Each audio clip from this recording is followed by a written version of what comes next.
शुभ सकाळ सर्वांना. चला आज टिफिनसाठी भेंडी बनवूया.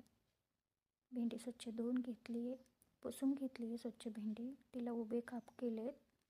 अर्धे अर्धे तुकड्यामध्ये उभे कापलेली भेंडी ती. मोहरी तडतडली, त्यामध्ये भेंडी घालून घेऊयात. भेंडी चांगल्या प्रकारे तेलामध्ये परतून घ्यायची आहे. अशी परतत राहायची थोडा वेळ ती तेलामध्ये. त्याच्यामध्ये थोडंसं मीठ घालून घ्यायचं आहे. मीठ घातल्यानंतर थोडा वेळ चांगल्या प्रकारे परतू द्यायची ती तेलामध्ये.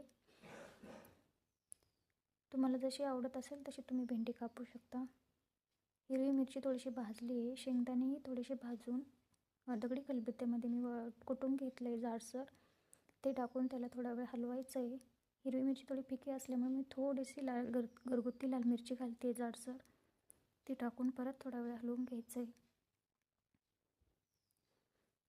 त्याला एकजीव करायचं आहे चांगलं. भेंडीमध्ये चांगला मसाला बसला पाहिजे असं टाकायचं. थोडंसं झाकून ठेवूयात. तिला तेलामध्येच भेंडी होऊ द्यायची वाफेवर.